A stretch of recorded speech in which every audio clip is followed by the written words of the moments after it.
So this is a talk about elastic metasurfaces. And so we'll have to have a little bit of a conversation about what is a metasurface, and why do we want to have smart surfaces?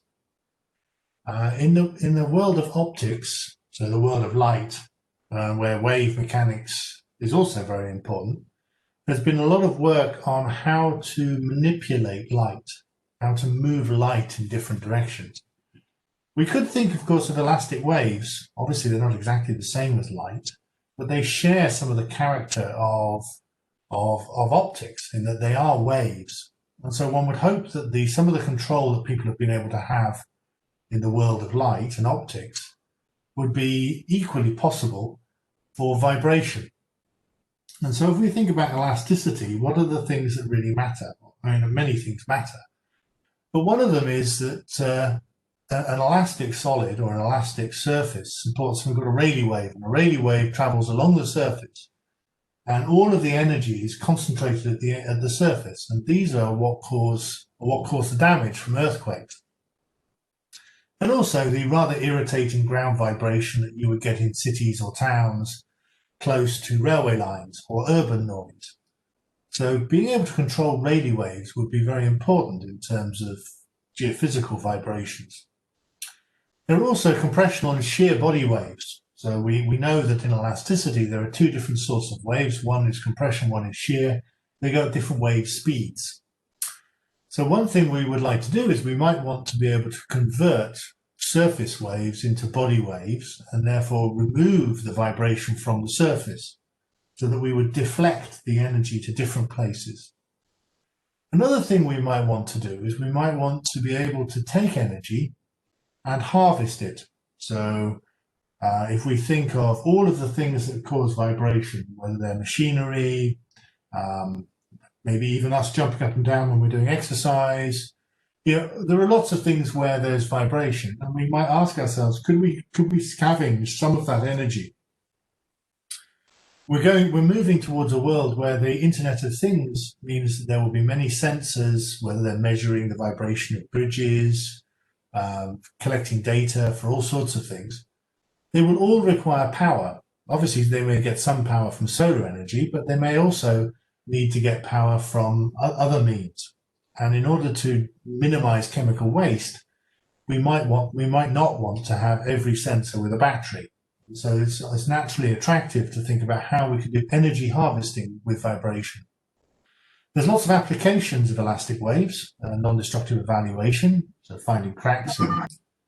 So what are the challenges? So the challenges in metamaterials are things, or in terms of ground vibration, is that often it's low frequency, long waves that you want to control. And if you're talking about tens of hertz or hertz, the wavelengths may be massive. And so if you try to build a conventional device, you may be trying to build a device which is literally tens, hundreds of meters long. So the idea behind, or one of the ideas behind metamaterials, is to try to use resonators to achieve wave control. And this has been very successful in optics and in pieces of electromagnetism. And so we're going to try and take some of those ideas and see how we can apply them in elasticity and whether they are successful or not. And so so we don't always do, the research group I work in, we don't always do full elasticity. Sometimes we do elastic plates. So these don't have Rayleigh waves, but they have some of the character of an elastic half space or an elastic waves. So one of the very interesting things that happened in light was a colleague here called John Pendry, who was one of the originators of the entire field of metamaterials, was trying to look at how could you make a flat lens. So a flat lens, of which we see a piece of it here, requires a block of negative refracting material. So what's really quite fascinating about metamaterials is you can design materials that have negative refractive index. So the great advantage of this is you could have a source on one side and you could create an image on the other side by using a flat lens. Now, one thing you could try and do is you could try to shrink this lens, but extend it in height to turn the square, shall we say, although we only see a piece of the square, into literally a line. And how could we achieve that? Well, what we could do is we could grade the material along the line so that when we put a source, in this case a dipole here, we get it so that the waves travel along the grading, and then at this place, the waves then are refracted backwards to make an image here. So the sort of tricks we're trying to play are we are trying to manipulate waves so that we get images where we choose. And hopefully that's quite a strong idea. We can also do the same for a surface. If we have an elastic, this is an elastic half space, and this is a simulation done by one of my PhD students, Jacopo. If we have a source on the surface, this is completely bare. You can see the Rayleigh wave traveling along beautifully. And then we've placed some resonators on the surface. If we can manipulate these resonators, then we can get the Rayleigh wave to convert into shear and compressional waves, and then focus back underneath the material. And so what we're trying to do is we're trying to understand, how do we place these resonators? What power do we have to manipulate vibration? So there are some lovely ideas along these lines, one of which is the Metasurfaces project, which is a French project. This is Philippe Roux, who leads the project. They made good use of a mathematician. I went there for one of their experiments, and this is me cleaning the transducers after the experiment.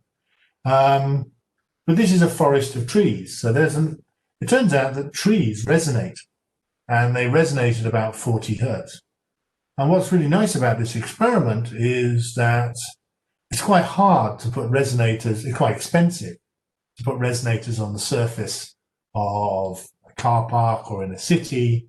In fact, you might get some resistance from people who don't want you to do this.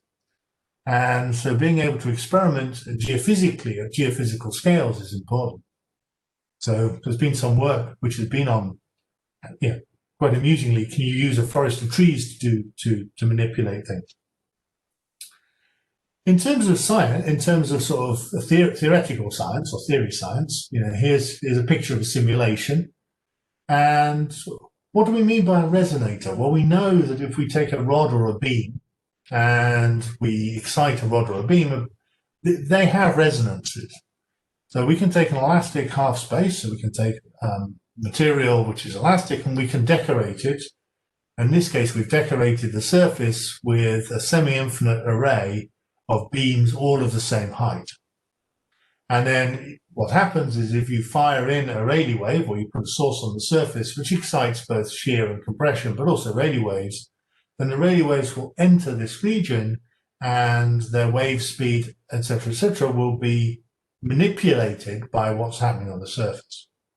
It turns out that this it's not quite a toy problem, but it's a very precise and very clear problem. Can be attacked analytically using Fourier series and Fourier transforms, and you can get the exact answer. From the exact answer, you can look at dispersion curves. So this is the wave number on the bottom, this is the frequency on the side. And what we're seeing, because we have a periodic problem, so we have basically a cell of material with a rod on the top, what we can see is we get dispersion curves which relate the phase shift across the cell to the frequency. And this is a very useful picture. What we can see is that if we had a three-dimensional or two-dimensional elastic object with no surface, we'd have what I'm going to call light lines, but they're obviously sound lines because we're dealing with vibration. And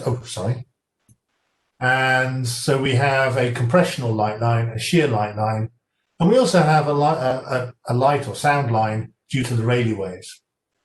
These dark blue lines, these are the dispersion curves of the material we're actually looking at. And these horizontal lines, they're the resonances.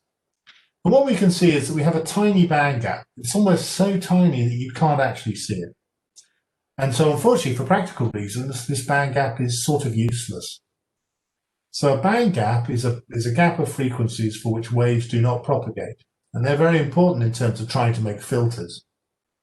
So at first sight, this looks semi-useless because it looks like we won't be able to control waves at the frequencies we want because we won't ever be able to get any broadband behavior. However, as we will see, there's a way around this. We can now play with this system, and in some sense, it's a perfect system. And what we can do is we can see that there is indeed a band gap where we get no propagation of waves. And depending whether we approach the band gap from below or above, we see that we can alter the wavelengths. So as we go in from below, we get shorter waves within the system, and they go slower. So we could view this as a device where we could manipulate the speed of waves, for instance. If we approach it from above, what we see is that, well, from above, they're sort of Rayleigh surface-like waves, but they're not really Rayleigh waves anymore. And in fact, the waves start to detach from the surface and propagate underneath this array. And indeed, their character is that more like that of a shear wave than that of a Rayleigh wave. In effect, what we've produced is a surface wave where the decay is much longer than it would have been originally. The amount of as we get closer to the Rayleigh wave, we get weaker transmission than we would have had before. So these are sort of useful things, but they're not really critical. I think the major step forwards, at least for us, was to think about what happens if we alter the height of them. So we grade this, and we called this a meta wedge. Now, what's interesting here is whether we go from left to right or from right to left. So if we are looking at short rods to high rods or high rods to short rods, we get different behaviors. What happens is that we get a wave which travels through the array until it reaches the local cutoff frequency for rods of this height, at which point the waves stop. And in fact, because they've slowed down, they slow down and slow down and slow down, they spend a very long period of time here. What we've made really is a spatial filter or a spatial Fourier transform. Different frequencies stop at different places. And so we could call this a rainbow. There is a nuance about whether energy gets reflected back or whether it genuinely gets trapped. But nonetheless, this is acting as a spatial filter. Different frequencies go to different places. If we go from right to left, once again, different frequencies go to different places. But instead of the wave basically stopping here, the wave is deflected underneath the object and it converts to a shear wave. Now, if we think about devices, if I put a building here, or if I was standing here, or if I was observing something here, this is effectively, I don't want to call it a cloak because it's not really a cloak, but it's a device where the transmission of surface waves is zero, and all of the energy, or much of the energy, has been converted into a shear wave which goes into the bulk. So we could view this as a way of protecting materials or devices, or protecting something on the surface from that of elastic waves.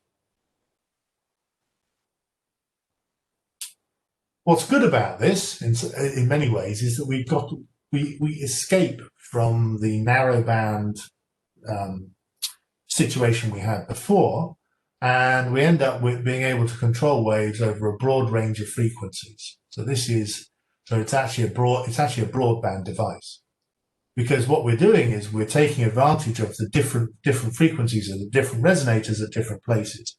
So this works. So this is actually broadband. We also investigated disorder. So this is with Andrea Colombi and Philippe Brew and his colleagues. So we also looked at what happens when we change the heights or change the spacings very weakly. Does it matter? So these are some initial experiments. These were actually done before the experiments in the forest. This vibration here, this is actually due to the cars driving around the site. So this is the low frequency noise that we would actually want to get rid of if we were doing an urban metamaterial. These are band gaps, or apparent band gaps, which would have been if these were all the same height. This is us actually modeling trees for real. These are simulations, depending on whether we have fixed length for the trees or whether we've taken them slightly randomized. And what we see is that slightly randomized is actually beginning to pick up the gross features of the actual experiment. So this is to reassure you that we don't have to build our devices perfectly and that it does actually work. Another reassurance that this actually works is to change from geophysical scales to those of ultrasound. So here we are scaling the objects down dramatically in size. These are millimeters high, and the space and the distance is now not hundreds of meters or tens of meters, but centimeters. This is a block of aluminium, and this is a laser vibrometer. And what we're doing is this is with a group in Nottingham, Matt Clark and his colleagues, creating a radio wave. The radio wave travels along, hits the array, and we can actually observe what's happening on the front and the back by looking at this metal block. Once again, you can do the same with the dispersion curve. Once again, we have a very narrow band gap. Notably, the frequencies here are much different. These are in the hundreds of kilohertz range. And when we do the grading of the array, you can actually build this with the aluminium. So here we are looking at experiments. So these are actually a relatively broadband pulse coming in, hitting the array, and then being reflected back. Obviously, here you can't see too many details. I'm just asking you to take it in some sense on trust. You know, here I have a window of frequencies. I think it's a Hamming window of frequencies coming in, striking this arrangement of pins. You can see the detail of the pins because the pins themselves vibrate a lot. Hence, and that also backs up what I was saying about the resonances. Different frequencies go to different places. They turn around and go back on themselves. These are simulations, and these are experimental images of the top and the bottom. So the wave comes in, strikes this object. So the wave is now in the device. Waves are being propagated forwards, but we can't see anything on the bottom yet. We really are exciting this. We can see that the waves traveling through the material, and are now visible on the bottom. So the waves have come in, hit the device, been modified into shear waves, hit the bottom. And here we can see the radio waves now traveling along the bottom of the sample. And we see this in the experiments as well. So here we have simulations and experiments all working as we would hope that they would. Now, I made some comments about waves stopping at different places for different frequencies, and that's what this picture is showing us. This is showing us frequency versus distance, and different waves stop at different positions along the array, and we can see that this is actually calculated analytically, and so we can see this. You can also see this in the decreasing height meta wedge. We can see that different Fourier coefficients are localized at different places. So this is working exactly as we say it should. So I'd now like to turn to an application. So this is not necessarily, or it could be a geophysical application, but we're thinking about how do we harvest vibration. This is now an elastic plate and not an elastic half space. Now, what happens for an elastic plate is that we have waves in the plate, and the most important one is this A0 mode. And we can see that we have a whole bundle of resonances, some of which are longitudinal. In other words, the rod is doing this. Some of them are flexural, and the rod is doing this. Once again, we see that the gross behavior is as we predict, in that the waves, flexural waves, travel along the elastic plate, different frequencies go to different places, and are concentrated there.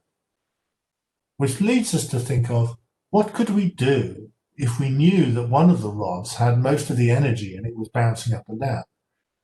Could we extract energy from this? And would this be better than just taking an isolated rod and it vibrating up and down? Is there any advantage in terms of harvesting energy? So in order to get energy from this system, we build this little propeller-like device, and the idea is that the arms flap up and down, and as they stretch and compress, that turns vibrational energy into electrical energy. And we can actually model this. It's I wouldn't say a simple system, but it's a you can make a mechanical analog of this with springs and masses. And this little model can be used to understand where the frequencies occur, and indeed they can be used to build a model which is about the piezoelectric piece of this problem. So these are some simulations where we compare the energy pull-off, how much power you can get from this system if you have an isolated resonator or a resonator embedded within this array. So the waves come in, they enter the array, they get concentrated. And what we see is that the metasurface is dramatically better than a single harvester on its own, which is rather pleasing and what we rather hoped.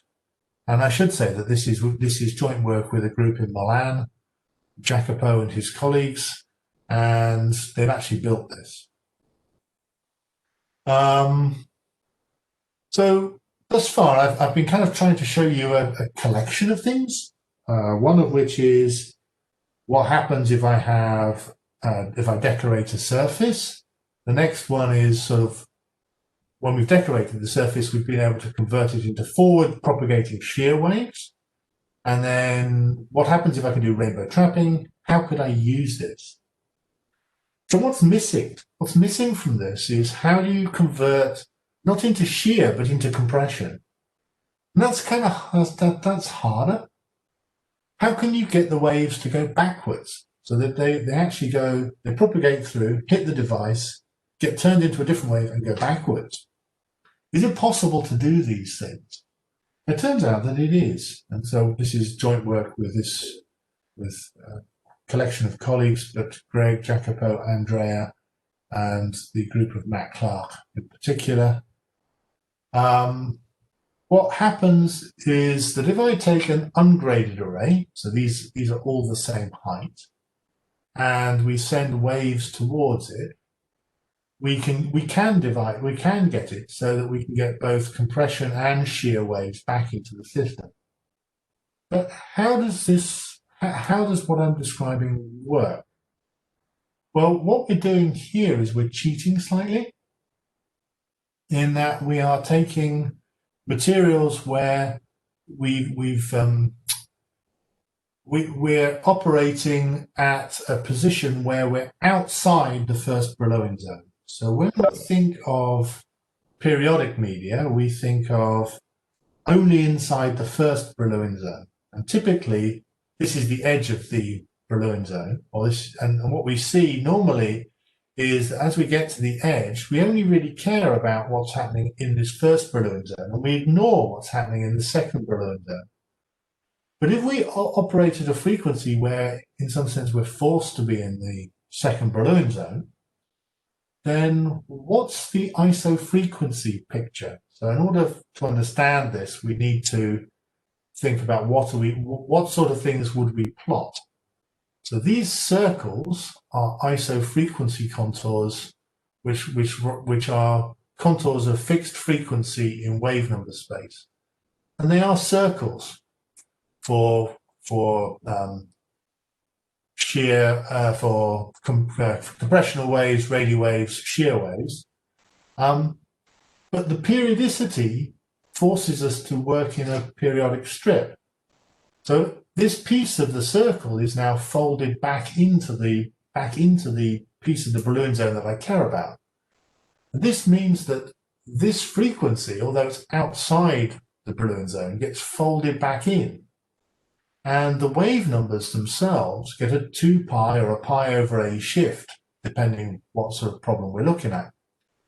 This manipulation or this trickery, and it looks like trickery, allows us to be able to back propagate waves.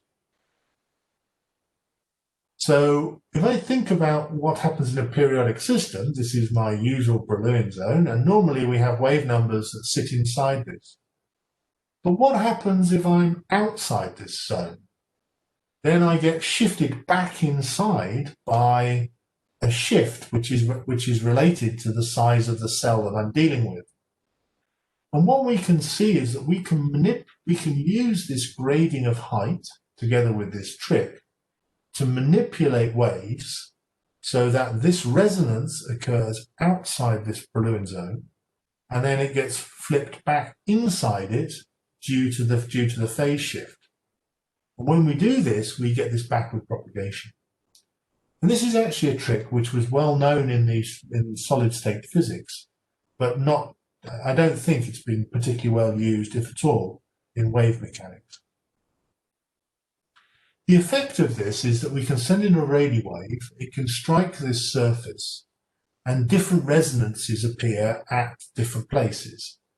If we tune it so that we get compressional waves or flexural waves on the surface, we can generate either shear or compression preferentially in terms of the reflected or refracted wave. So this is generating, that's a longitudinal, these are pretty balanced, this is flexural, the wave is hitting a flexural resonance effectively. We then use this umclap trick and we can predict the wave number which shear waves propagate back, not compression, but only shear.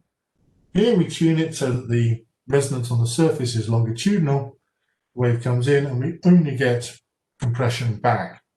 So we can tune it so that we've now got a device that is turning Rayleigh waves into only compression or only shear, and it's going in a direction that we can predict and we can control.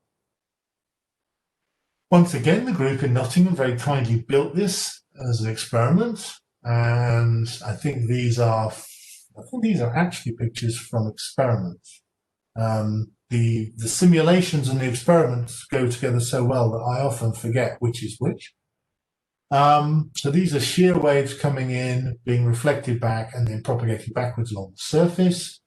These are Rayleigh waves coming in, hitting the device, being reflected back as compressional waves, and then going backwards.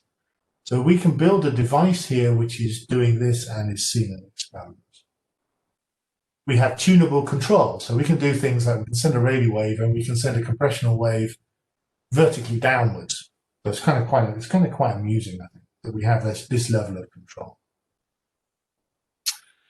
We can play the reverse grading game, but that's not as effective. So if we send waves in this way, what happens is that instead of getting things beautifully sent back, as I did in the previous example, yes, we do get waves sent back, but they're being sent back from effectively many positions along the array. But this is also predicted by the theory and shown by the experiments. So now, if time allows, I'm going to talk about something which looks completely different.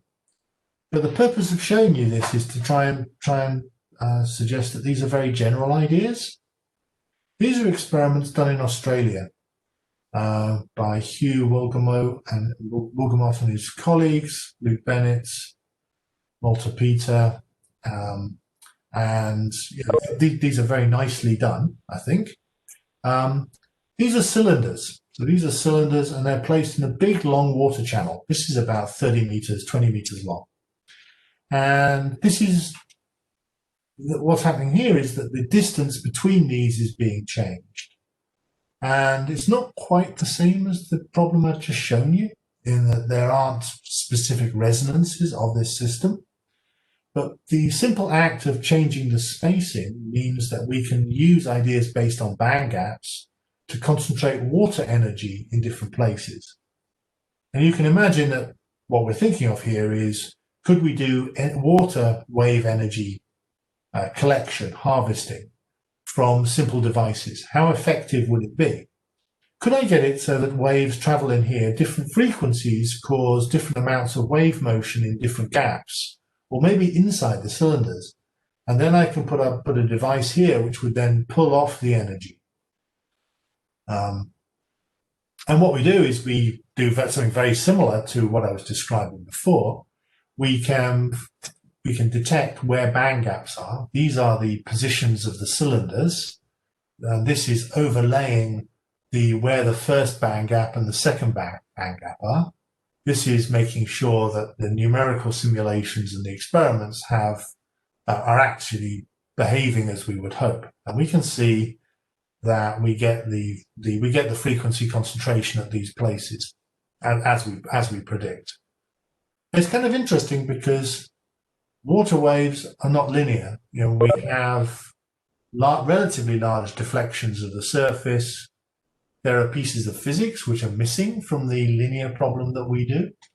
We don't take account of viscosity, capillarity, in other words, surface tension effects. So it's quite pleasing to get this level of agreement. And the other thing that's interesting is that the amplitude enhancement in these spacings is an order of magnitude. So it could be 9, 20, almost 20 times larger than it would be elsewhere. Another thing is, what about, this is now switching fields again, this is now switching to acoustics. So there's a very nice paper by Noé Jiménez and his colleagues on what are called Schroeder diffusers. And they use metamaterials to generate Schroeder diffusers.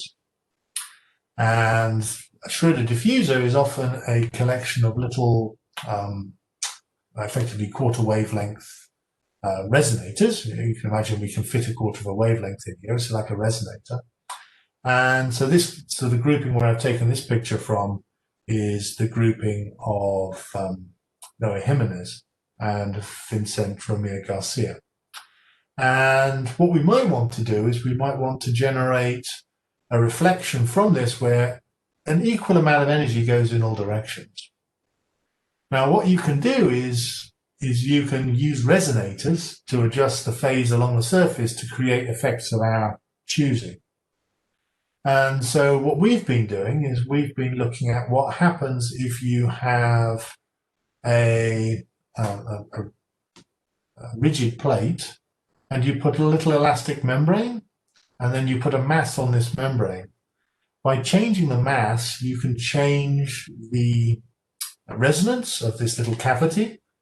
And when you change the resonance of this cavity, you are effectively you can adjust, when you fire waves at it, you can adjust the phase difference of the reflection across this resonator.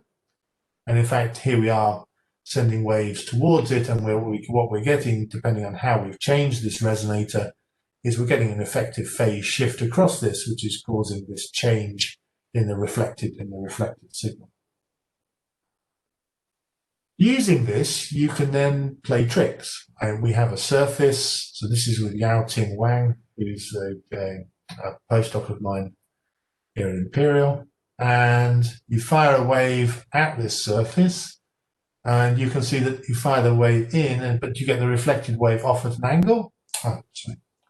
Or you fire the wave in and you get the wave reflected off at a different angle. You've got a lot of control over your surface by just simply playing with the masses on these resonators. So you can have a surface which you've built, and it can have these 3 different effects happening at different frequencies. So you can build multifunctional surfaces.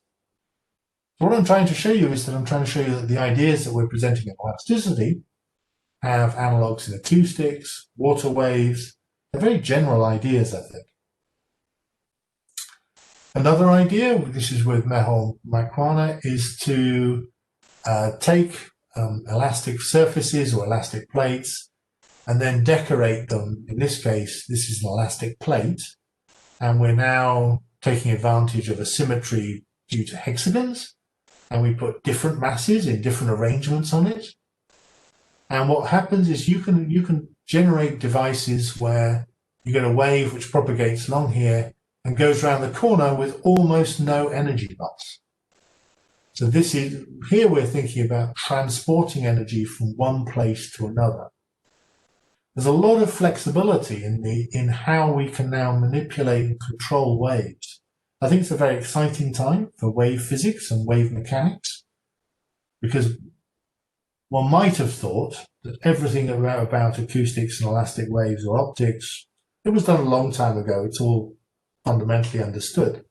But I think that some of the things I'm talking about here mean that there should be new life in these fields, because I think that this is giving us a lot of potential for building real devices. So hopefully I haven't taken up too much time. I've been trying to keep within time. So lots of this work has been funded by external parties, the Leverhulme Trust, the UK government, European government, French government, some companies also. I should mention that I'm the co-director of something called the UK Acoustics Network, which has 1,000 members and special interest groups, one of which is on acoustic metamaterials. And quite a large bit of the work I just showed you was funded by the European Union under a project which has this number. And so I think this is a good point for me to say thank you very much for listening. And do you have any questions? I'd be delighted to answer any that I can. Thank you, Prof. Craster. Very nice. I mean, so is there any question? I mean, I have a couple of questions that I would like. Of course, I can. Thank you. First of all, it's a very nice presentation. I learned a lot. I'll look into these papers maybe to understand more. So first of all, I want to understand, is there any need to perform a continuum level viscoplastic analysis on metamaterials, or we are good enough in the linear regime? No, I think you're approaching this as a civil engineer. So I think there is a... So for instance, the experiments I showed you using perfect metals and ultrasonics, in some sense, that's a perfect system. We understand metals very well, especially in the ultrasonic regime. Mm-hmm. If we were doing this for soil, if we were doing this for those sorts of materials, then I think we would want to be careful of viscoplasticity. For instance, whether it's water saturated, there could be a lot of effects which would be worth investigating and understanding their effect. So I think we should be careful in geophysics. Yeah. Sometimes the physics doesn't read our papers, and sometimes the physics does different things. I think we should be careful applying some of these ideas in geophysics. Mm-hmm. So, okay. So another thing that I want to understand is that suppose the randomness. So if we consider, and then there will be like in the parameter, like suppose it is random following certain distributions, let us say Gaussian distributions. So in metamaterial, we won't see spatial repetitiveness, right? So there will be changes, but if the changes happen based on certain distribution, so it is symmetric, it is periodic in terms of mean and variance, right? So it is periodic. So can we study by considering periodicity in terms of moment of those distributions, or is there any work that we can think of? It's not useful. That is my curiosity. It might be. I think it would be very interesting to look. So the fundamental ideas of metamaterials do not rely on periodicity. So in particular, the ideas which are related to resonance.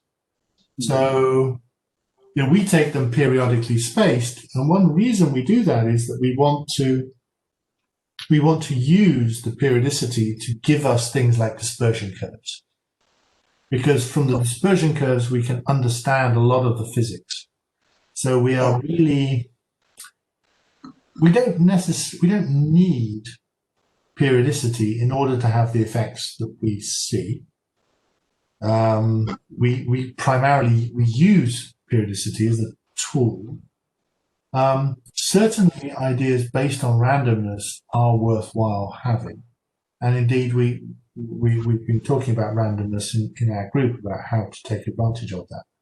So I think that randomness is certainly something which is important and would be interesting. I'm not sure how to use the periodicity of the distribution, but once again, I think that would be an interesting thing to look at.